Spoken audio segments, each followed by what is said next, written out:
नमस्कार, जय हिंद, जय भारत। चलिए बच्चों, आज हम बताने जा रहे हैं मोनेरा जगत। इसके पहले हमने वर्गीकरण बता दिया है। वर्गीकरण किसने किया, कैसे किया। अब आज हम जो आर.एच. विटेकर ने प्रस्तुत किया था 5 जगत प्रणाली, ठीक है, जिसमें पहला था मोनेरा, फिर प्रोटिस्टा, फिर कवक, फिर पादप और फिर एनिमेलिया, ठीक है। तो हम जो है मोनेरा जगत पहला टॉपिक साथ पढ़ने जा रहे हैं। इसके बारे में कुछ हल्का सी जानकारी लेंगे और फिर स्टेप बाय स्टेप हम चलेंगे। तो शुरू करते हैं मोनेरा जगत। तो देखिए, जो मोनेरा जगत है ना भाई, आपको जो आर.एच. विटेकर साहब थे, आर.एच. विटेकर साहब, तो सॉरी पेन गिर गया था। आर.एच. विटेकर ने तो क्या प्रस्तुत किया था? आर.एच. विटेकर ने तो यही प्रस्तुत किया था ना। आर.एच. विटेकर जो वैज्ञानिक थे, उन्होंने क्या आर.एच. विटेकर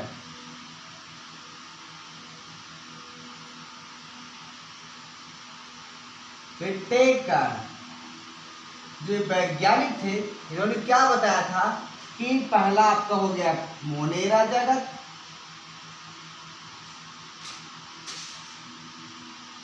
दूसरा उन्होंने बताया था प्रोटिस्टा जगत, तीसरा बताया था कवक जगत, चौथा बताया था पादप जगत और पांचवा बताया था जंतु जगत या एनिमेलिया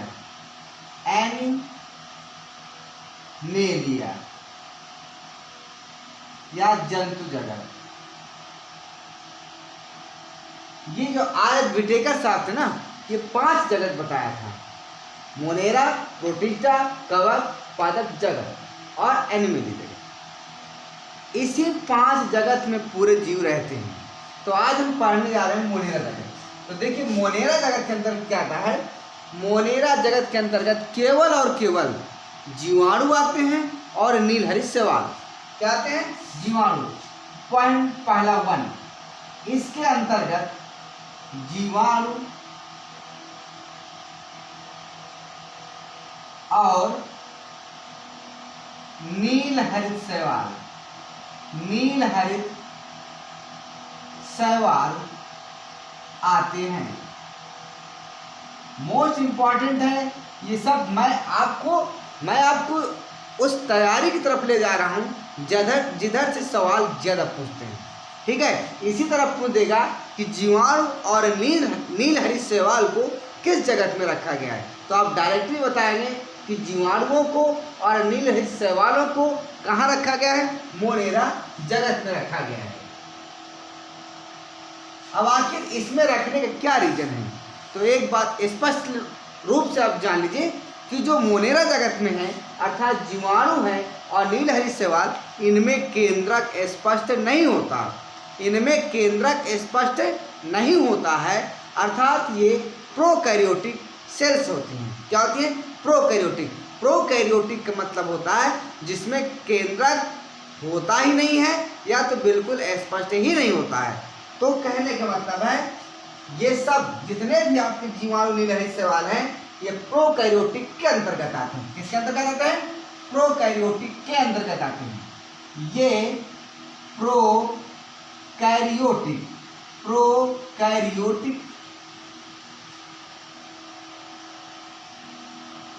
कोशिका के अंतर्गत आते हैं।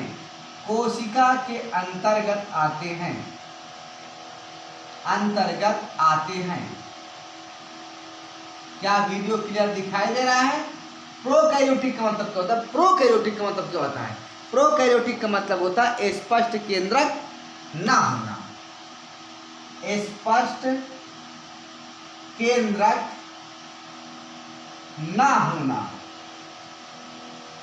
ना होना ही प्रोकैरियोटिक सेल होता है। प्रोकैरियोटिक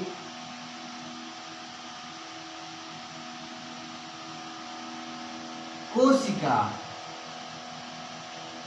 अगर क्वेश्चन आ जाए कि प्रोकैरियोटिक जीवों को किस जगत में रखा गया है, तो आप कहेंगे मोनेरा जगत। इंपॉर्टेंट चीज है, अब देखिए, अब ये चीज अगर आप इतना समझ गए हैं तो अब एक बात यहाँ जान लीजिए, जीवाणुओं के बारे में आते हैं। किसके बारे में? जीवाणुओं के बारे में। तो मैं यहाँ जीवाणु लिखता हूँ और उसके बारे में कुछ आपको विशेष चीजें बताने जा रहा हूँ। तो यहाँ सबसे पहले मैं आपको जीवाणु लिख दे रहा हूँ और एक एक पॉइंट जीवाणु के बारे में बताऊंगा। यह आपका जीवाणु है। अब इस जीवाणु की जो खोज किया था किसने किया था? तो इस जीवाणु की खोज किसने किया था? 1773 में एंटोनी वान लीवेनहाक ने किया था। एंटोनी वान लीवेनहाक ने किया था, जल में किया था, अपने दांतों के मैल में किया था। तो अगर क्वेश्चन आ जाए कि जीवाणुओं की खोज सबसे पहले किसने किया, तो आप कहेंगे एंटोनी वान लीवेनहाक। तो सबसे पहले खोज किसने किया? सबसे पहले खोज किया एंटोनी वान लीवेनहाक। सबसे पहले किसने खोज किया? एंटोनी वान लीवेनहाक। सबसे पहले खोज किया एंटोनी वान लीवेनहाक ने। किसकी खोज किया? जीवाणुओं की किया। कहाँ किया? दांतों के मैल में किया, पानी में किया और अन्य जगहों पर किया। इसीलिए इनको क्या कहा गया? देखिए, और उन्होंने जो खोज किया था जीवाणुओं को, तो जीवाणु को उन्होंने जीवाणु नहीं किया था। जीवाणु को उन्होंने जीवाणु नहीं कहा था। सन नहीं लिखा क्या? सन लिख लो भैया। सन 1773 में किया था और इनका नाम दिया था एनिमल्सिक्यूल्स। और जो एंटोनी वान लीवेनहाक थे, उन्होंने जीवाणुओं को क्या कहा था? एनिमल्सिक्यूल। और नाम क्या दिया था? एनिमल्सिक्यूल। 1 मिनट। नाम दिया था, क्या दिया था? एनिमल्क्यूल्स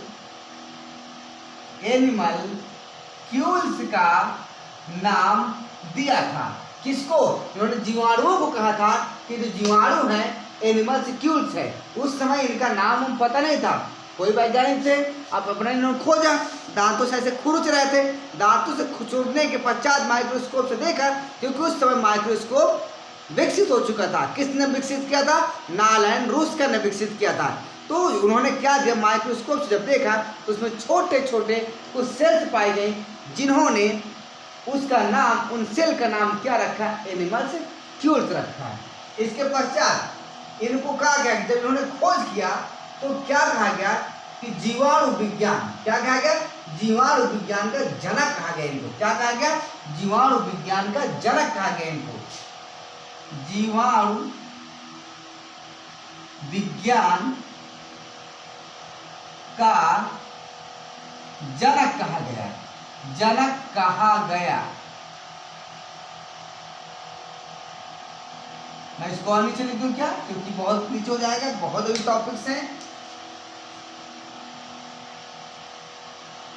और थोड़ा नीचे जीवाणु के बारे में चल रहा है, ठीक है। इसके पश्चात जब इन्होंने इस जीवाणु की खोज किया और जिन्होंने एनिमल्क्यूल्स का नाम दिया था, तो फिर एक वैज्ञानिक आए थे एरनबर्ग, और उन्होंने कहा कि नहीं एंटोनी वान जी, नहीं लीवेनहाक जी, एनिमल्क्यूल नहीं, इनका नाम अच्छा है, इनका नाम जीवाणु रख दो। तो एरनबर्ग ने इनका एनिमल्क्यूल्स का नाम क्या रखा? जीवाणु रखा। यहाँ से इंपॉर्टेंट चीज आ गया कि जीवाणु नाम के, ये तो आपको पहला हो गया, ये आपका एंटोनी वान लीवेनहाक के बारे में बात हो चुकी है। अब इसके बाद कौन है? एरनबर्ग। क्या है? एरनबर्ग। तो एरनबर्ग ने क्या कहा था? देखिए, बहुत जल्दी, बहुत अच्छा वीडियो रहेगा, परेशान मत होना। एरनबर्ग है, एरनबर्ग। तो एरनबर्ग ने क्या कहा? इनको कहा था, क्या कहा था? जीवाणु कहा। क्या कहा? जीवाणु कहा। जीवाणु का नाम दिया, जीवाणु कहा। किसने कहा? एरनबर्ग ने इनको जीवाणु कहा। और लीनियस ने, और एक वैज्ञानिक आ गया था लीनियस। तो लीनियस ने क्या किया था? लीनियस ने इन्हें वर्मीज वर्मीज वंश में रखा। ये देखिए 3 यहाँ से वैज्ञानिक की पुष्टि हो चुकी है। एरनबर्ग आए थे, उन्होंने कहा था, क्या कहा था कि भैया जीवाणु है, और लीनियस वैज्ञानिक आ गए, उन्होंने जीवाणु के बारे में बताया कि ये जीवाणु वर्मीस वंश के हैं। तो यहाँ से 3 वैज्ञानिक के बारे में बात क्लियर हो रही है। अब अगर वर्मीस वंश में रख दिया तो एक वैज्ञानिक आ गए थे, एक वैज्ञानिक का नाम और आ गया आपका। उस वैज्ञानिक का नाम क्या था? उस वैज्ञानिक का नाम था, क्या नाम था? Lewis pasture. क्या था? Lewis pasture. तो मैं यहां लिख दे रहा हूं लुईस पास्चर। लुईस पास्चर, ये भी बहुत ही फेमस वैज्ञानिक है। एक एक चीज आप देखिए, बहुत ही इंपॉर्टेंट चीज है। लुईस पास्चर आ गए थे, ठीक है। और लुईस पास्चर ने क्या कहा था? लुईस पास्चर ने रोगाणुओं की उत्पत्ति, यानी रोगों की उत्पत्ति रोगाणुओं से होती है, ये बात कहा। इन्होंने क्या कहा कि रोगों की उत्पत्ति, इन्होंने क्या कहा? रोगों की उत्पत्ति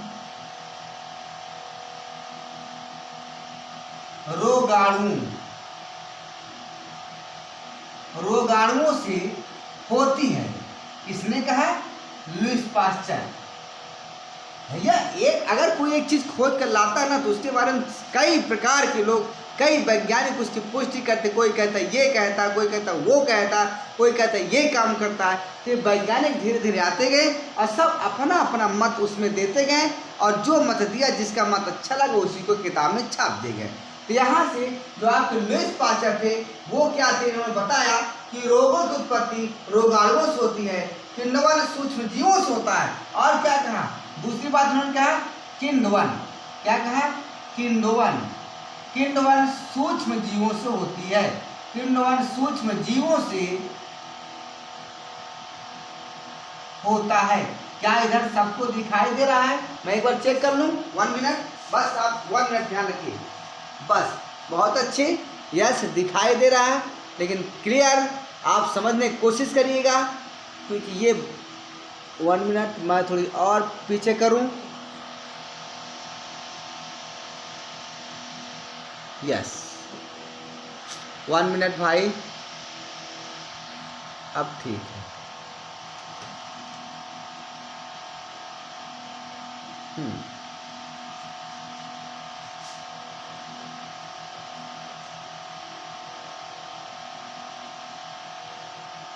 हाँ, इन्होंने क्या होता है कि किण्वन सूक्ष्म जीवों से होता है, इसीलिए लुईस पास्चर को क्या कहा गया? लुईस पास्चर को क्या कहा गया? सूक्ष्म जैविकी का पिता। क्या कहा गया? सूक्ष्म जैविकी का पिता। इन्हें क्या कहा गया? इन्हें सूक्ष्म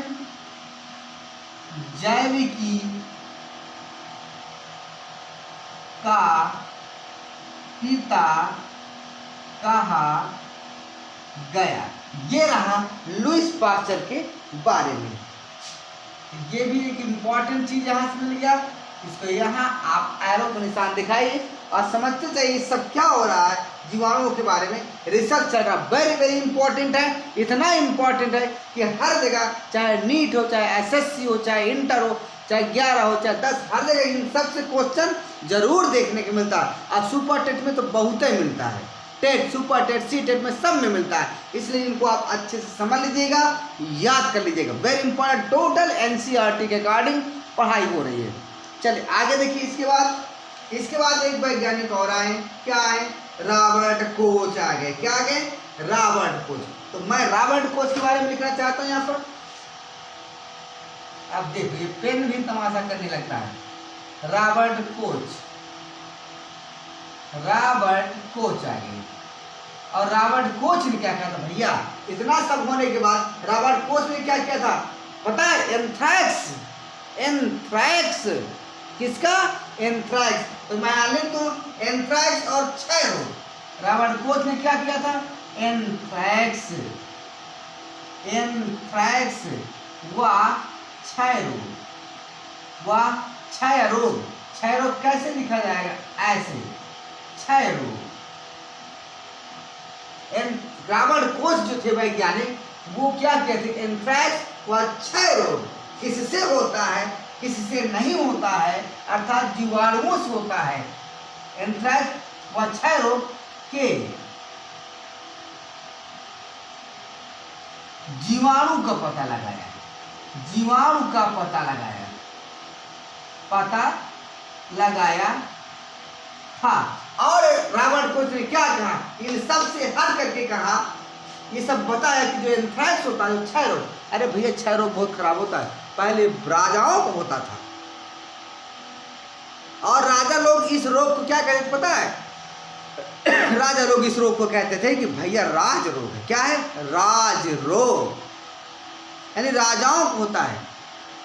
अब भाई किसको क्या हुआ, किस ये अब चूंकि यूट्यूब में फालतू ज़्यादा बोलना बहुत बेकार है, नहीं तो लोग क्लेम लगा देते हैं, पर हम क्या करें भैया, राजाओं को ही क्यों होता था, सोचिएगा फिर बताइएगा। यहाँ से रॉबर्ट कोच ने जब पता लगा लिया कि एंथ्रैक्स व क्षय रोग, एंथ्रैक्स व क्षय रोग क्षय रोग का कारण जीवाणु होता है, तो उन्होंने कहा, और इन्हीं के आधार पर उन्होंने इन्हें आधुनिक जीवाणु विज्ञान का जनक कहा गया है। इन्हें आधुनिक जीवाणु विज्ञान का जनक कहा गया। ये रहा रॉबर्ट कोच के बारे में, ठीक है। तो ये 1 2 3 4 ये 5वां बार, इनको सब आप लोग अच्छे से याद कर लीजिएगा, बहुत ही इंपॉर्टेंट है, ठीक है। ध्यान रखिएगा। सबसे पहले कौन आए? एंटोनी वान लीवेनहॉक आए, और लीवेनहॉक ने क्या कहा कि ये भैया एनिमल्सिक्यूल हैं। फिर आए गए एरनबर्ग, एरनबर्ग ने बताया कि जीवाणु, ये इनका नाम जीवाणु है। फिर लीनियस आए, लीनियस ने कहा भाई इनको रखा कहाँ जाए, तो उन्होंने इनको बर्मीज वंश में रखा। फिर लुईस पास्चर आए, लुईस पास्चर भी ये सिद्ध कर दिया कि जो रोगों की उत्पत्ति होती है रोगाणुओं से होता है, किण्वन सूक्ष्म जीवों से होता है, इसलिए इनको सूक्ष्म जैविकी का पिता कहा गया। फिर आगे भाई साहब रॉबर्ट कोच, रॉबर्ट कोच ने एंथ्रैक्स बीमारी को और क्षय रोग की बीमारी का पता लगाया, और यह पता लगाया कि क्षय रोग और एंथ्रैक्स रोग जो होता है वो जीवाणुओं से होता है, इसलिए रॉबर्ट कोच को आधुनिक जीवाणु विज्ञान का जनक कहा गया। तो इतना आपका, ये आपको जीवाणु से संबंधित सर्च हो गया, क्या कहा गया। अब आप जीवाणुओं के लक्षण लिखिए, अब आप जीवाणुओं की लक्षण लिखेंगे। लेकिन एक बात और जान लीजिए, जीवाणुओं का अध्ययन क्या कहलाता है? जीवाणुओं का अध्ययन जीव विज्ञान कहलाता है, ठीक है। तो यहाँ मैं भी लिख दूं, इसका अध्ययन लिख दूं, इसका अध्ययन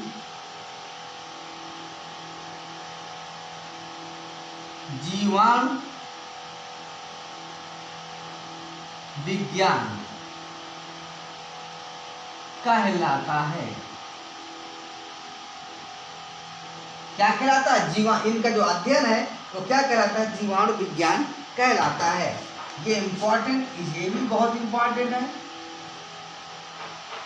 ये। अब इसके बाद अगर ये जीवाणुओं के बारे में हो गया है, तो इनका हम लक्षण लिख लेते हैं 4-5 पॉइंट। लक्षण क्या है जीवाणु का? तो लक्षण में आप क्या लिखेंगे? ये तो सर्वव्यापी होते हैं। पहली बात, ये हर जगह रहती हैं, जितने भी जीवाणु हैं ये हर जगह रहते हैं, और लगभग पता है 80 डिग्री टेम्परेचर वाले झरनों, यानी ऐसे झरने, ऐसे नदी जिसका टेम्परेचर 80 डिग्री सेल्सियस होता है, वहाँ भी जीवाणु रह लेते हैं। तो लिख लेंगे 80 डिग्री, क्या लिखेंगे? 80 डिग्री, 80 डिग्री सेल्सियस वाले गर्म झरनों, गर्म झरनों में रह सकते हैं। पहला चीज ये। दूसरा बात इसमें कह सकते हैं कि इनकी जो कोशिका वृत्ति होती है, क्या होती है? कोशिका वृत्ति। कोशिका जो वृत्ति होती है ये पेप्टाइडोग्लाइकॉन की बनी होती है। किसकी? पेप्टाइडो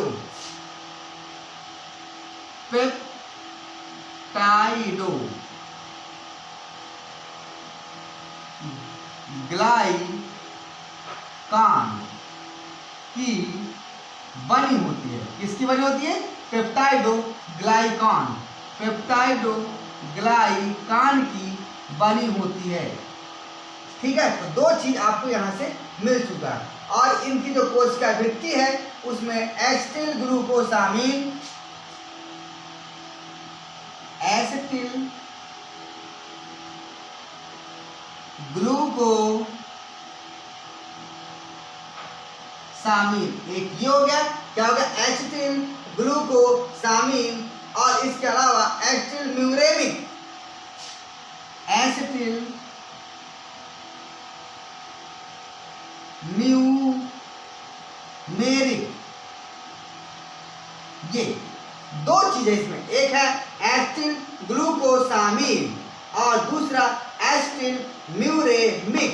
ये आपकी शर्करा होती है। इनकी कोशिका भित्ति होती है ना, उसमें शर्करा होती है। और कौन सी शर्करा होती है? एसिटिल ग्लूकोसामीन और एसिटिल म्यूमेरिक नामक शर्करा होती है, नामक शर्करा होती है, नामक शर्करा होती है। बहुत ही इंपॉर्टेंट चीजें हैं, अगर आप इनको पढ़िए तो आप निश्चित ही सफल होंगे। हम सफल हो या ना हो, लेकिन आपको सफल करेंगे, ये हमारा वादा रहा। ठीक है, क्या नीचे तक दिखाई दे रहा है? एक बार मैं चेक कर लूं। ये देखो, नहीं दिखाई दे रहा था, इसीलिए तो मैंने चेक किया। ये देखो, ठीक है, कोई बात नहीं, बहुत अच्छे। और मिनट,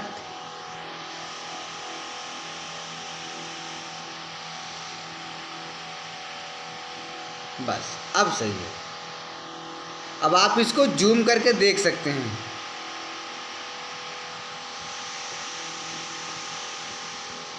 हाँ ठीक,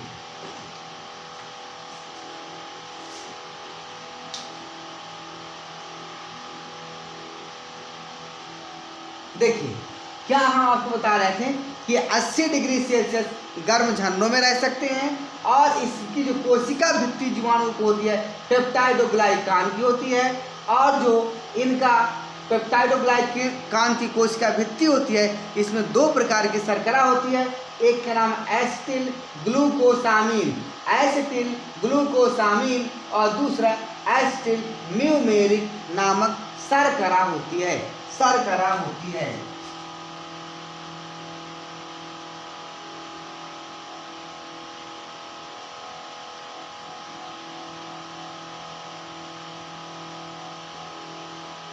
ये, और इसमें पता है, इस जीवाणु जो होते हैं ना, इनके कोशिका द्रव में कला युक्त कोशिकांग नहीं होते। जैसे हमने कोशिका में बताया है, आप जाकर कोशिका वाला वीडियो हमारा देख लीजिएगा, उसमें माइटोकॉन्ड्रिया था, अंतःप्रद्युति जालिका था, राइबोसोम था, उसमें जो ये सब कोशिका के अंग थे ना, इसमें मेम्ब्रेन होती है, इनकी कला होती है, एक परत होती है, परत से घिरे होते हैं। तो जो आपको जीवाणु होता है, इसमें जो कोशिकांग यानी कला युक्त कोशिकांग नहीं होते। तो आप लिख सकते हैं कला युक्त कोशिकांग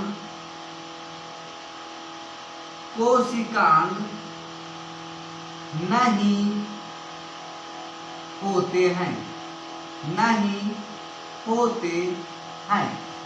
कला युक्त कोशिकांग इनमें नहीं होता है। और इसके अलावा इसमें 70 यस प्रकार की, इसमें 70 यस प्रकार के राइबोसोम्स होते हैं, प्रकार के राइबोसोम्स होते हैं, राइबोसोम्स होते हैं।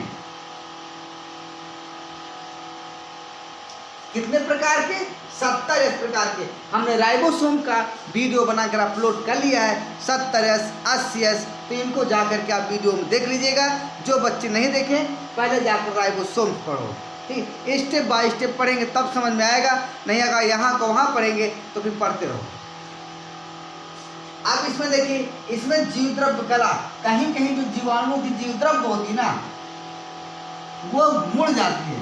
जीवद्रव्य कला, जीवद्रव्य कला वलित होकर के यानी मूल करके वलित होकर मध्य काय बनाती है। क्या बनाती है? मध्य काय, जिसको अंग्रेजी में कहते हैं मीसोसोम। मध्य काय बनाती है। क्या बनाती है? मध्य काय बनाती है, जो जिसमें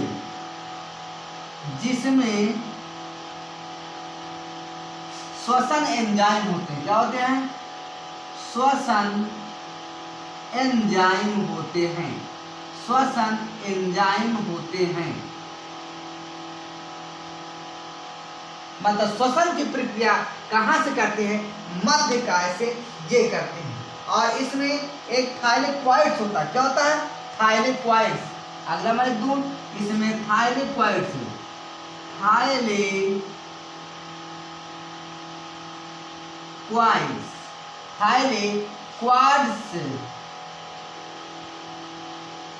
होते हैं, जो प्रकाश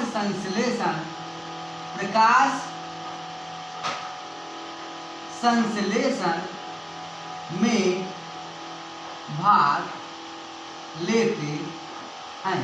अरे भाई थाइलेक्वाइड्स तो हो गए, लैमेली की जगह थाइलेक्वाइड्स होते हैं, और थाइलेक्वाइड्स ही प्रकाश संश्लेषण में भाग लेंगे, जिससे एनर्जी मिलती है। ठीक है।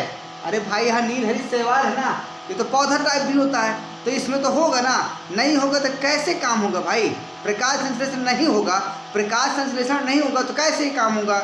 अब प्रकाश संश्लेषण करने के लिए कौन यहाँ मौजूद है? थाइलेक्वाइड्स, जिससे प्रकाश संश्लेषण की प्रक्रिया होती है। और इनमें प्रचलन होता है। मैं यहाँ लिख देता हूँ प्रचलन। तो प्रचलन किससे होता है भैया? कसाब से होता है। किससे होता है? कसाब से होता है, कसाविका से होता है। कसाब या कसाविका के द्वारा होता है, कसाविका से होता है। और लास्ट में है दो, इनमें जो विभाजन होता है या कह लीजिए प्रजनन जो होता है। क्या होता है? प्रजनन। इनके बच्चे प्रजनन कैसे होता है? प्रजनन इनमें क्या होता है? द्विव विभाजन होता है। क्या होता है? द्विव विभाजन